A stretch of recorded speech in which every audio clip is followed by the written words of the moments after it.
Hi, this is Joseph with Engadget, and I have with me here Nokia's Lumia 900.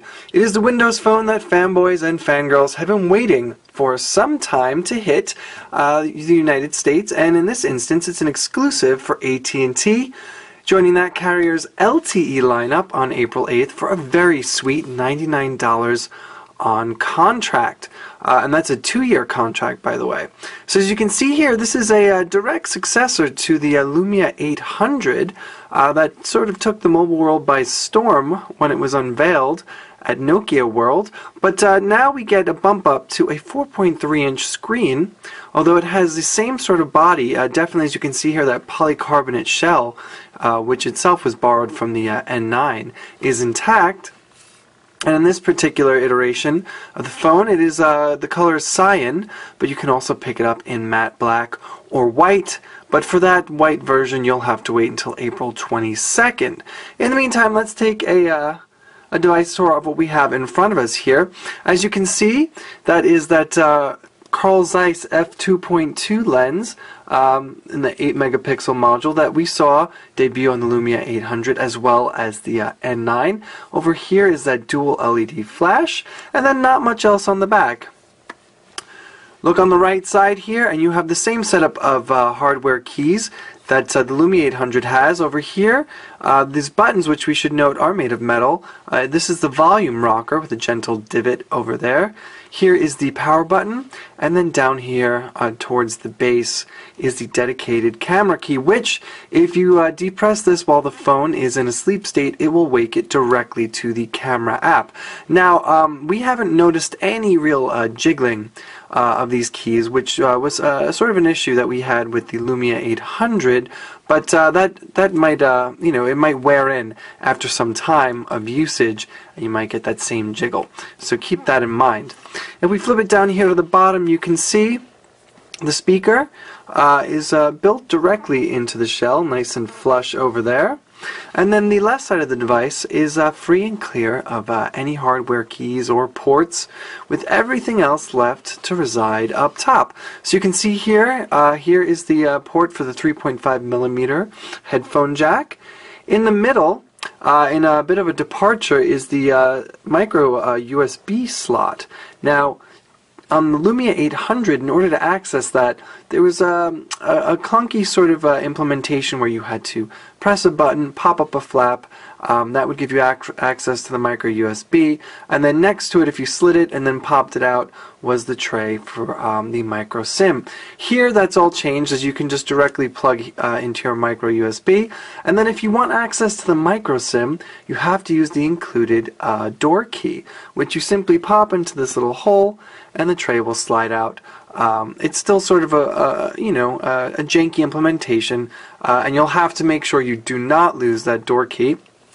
So if you're a SIM swapper, this could be a little irksome. However, not many people need to gain access to this tray over here, so it's a minor annoyance. Now, another thing you might be able to notice here is this ridge that's popping up, and this is one point of concern we had with the Lumia 900, whereas the Lumia 800 had that sinuously tapered glass that went directly into the polycarbonate shell. Here we have this ridge that pops right up around the border of the bezel. It's a marked contrast, and you will notice it sort of changes the premium feel and look of the device. It's more of a tactile thing than it is visual, but it does detract from that high-end look that the Lumia 800 has, as well as the body here. It's matte, which is fantastic. It won't really pick up any fingerprints, but it is actually a bit rough to the touch, whereas the Lumia 800's entire shell is a nice, sleek, smooth, sort of polished feel. So if you have that other device in hand and you pick this one up, you'll notice the change there immediately. So let's go ahead and turn on the device so you can see what the screen is here. As with all Windows Phone Mango handsets, we have this 800 by 480 display, although here, thankfully, it is non-pentile, as the Lumia 800 was, and we have the clear black AMOLED display tech that is proprietary to Nokia. And as you can tell, the colors are intensely saturated, and the screen itself is quite bright. In fact, when you take this phone outdoors, in fact, we tested it when we were doing our camera testing in full daylight, and we were still able to read the screen much more so than other rival, even more high-end handsets. And that was with the brightness set to maximum. You can set it to auto, and it will do an excellent job, actually, of responding to the ambient settings. So as you can see here, we have that typical live tile home screen. And one thing you'll note, and we saw that this was a bit of a departure from the immediacy and the responsiveness of the Lumia 800.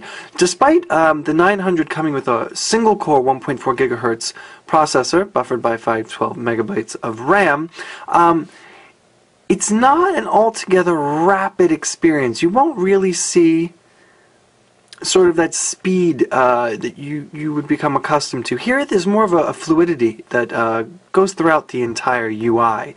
So you'll see you sort of have to press a little bit hard to get it to move with any sort of jolt there. But the live tile is constantly updating. There is our particular Windows Phone tile that gives us notifications if we have any sort of mail coming in or Twitter. But that's another thing that we want to point out is notifications on this Windows Phone are still sort of hit or miss. So if you have a third-party application like Twitter, you're going to find yourself relying a lot on email notifications, or you're going to have to put this personal live tile up higher on your screen so that when it updates you'll be aware of something coming in. And here you can see this is Engadget's live tile for its app updating with new posts. So not much new here. And then you can see in the app screen, initially when it starts out you won't have this alphabetic categorization. We downloaded quite a handful of apps, and only then at a certain point did the OS decide to break things up to make it more easily navigable, which, as you can see, we're in A right now, but if we tap on the A, we go into this alphabetic list, and we can say go down to, we want settings, press S, there you have settings, SkyDrive, Skype, Spotify. What else? There's about a dozen applications that come preloaded on the device, and about 80% of those are uninstallable. That's right, you heard it here, uninstallable. So if you like to have your devices clean, you can go ahead and remove all of that bloat if you should choose to. Otherwise, you can keep it on there. It doesn't really get in the way as it would on other devices. So one of the absolute shining stars of the Lumia 900 is the camera app. So we're going to go ahead and show that to you really briefly here.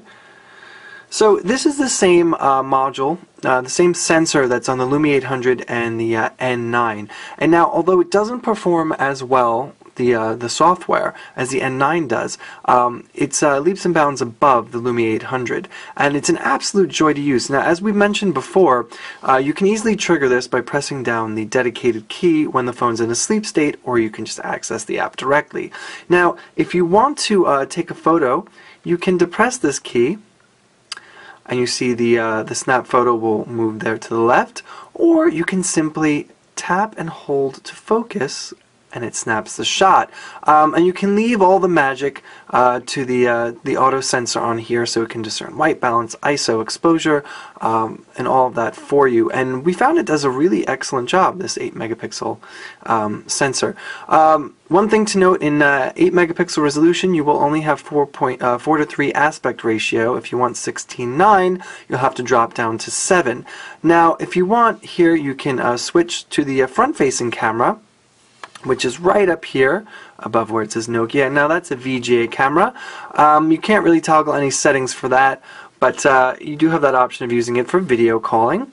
And then over here we can switch it around to video recording. And the Lumia 900 records at a maximum of 720p HD resolution. And again, just like the regular imaging, it performs excellently. Outdoors, we were able to keep a pretty consistent frame rate, although focus did shift in and out quite a bit, and we weren't so sure about the quality of the audio, although we were in the midst of some high winds and traffic, so that all has to be factored in. But if you wanted to record video with this, this is definitely a serviceable smartphone.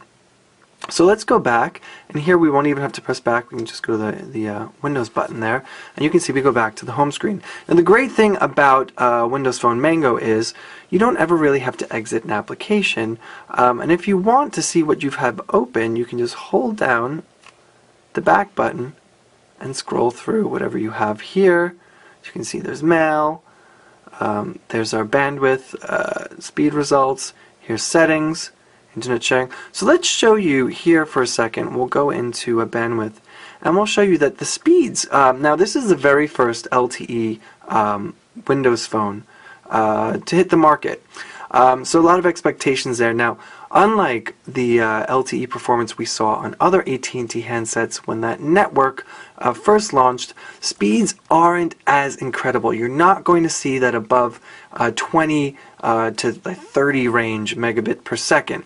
Here we've seen max 21 megabits per second with typical range going between 17 to 20, and then downlink around 7 to 9, I believe. Otherwise, if you're in HSPA plus area, you'll still get good speed. You'll get around 5 megabit per second to 8 megabit per second down, so no slouch there. And wonderfully, we'll just go here into settings and show you, we were just using it before, internet sharing comes enabled by default. So if you're on the go and you're in an LTE coverage area or strong HSPA plus area, you can go ahead and tether to your handset. Just be mindful of your data plan. Alright, and then the last thing we're going to show you is we'll just go here into the browser. Keep in mind we are in the midst of a thick building in Manhattan, but you can see the Engadget full desktop page is loading. Now, one thing we did notice, and you'll see in the SunSpider scores, is it takes a while for web pages to render on the 900. It is a bit slow, and on average you're going to see about 30 seconds for a full desktop page to load. So here you can see this is Engadget's main site, and we're just going to show you very quickly, pinch to zoom, and you can see it's super fluid, and it retains the integrity of all of the text. There's no checkerboarding, no white spaces. It's absolutely fantastic. So, although there aren't any real alternatives to Internet Explorer, you won't really need any. It's a more than adequate browser for the handset. So that's about it. This is Nokia's Lumia 900 hitting AT&T on April 8th for $99 on contract. If you're a fan of Windows Phone Mango, and you've been waiting a long time to have a phone with the Lumia's beautiful encasement, this will be the handset for you. $99 on a 2-year contract. I'm Joseph with Engadget. Thanks for watching.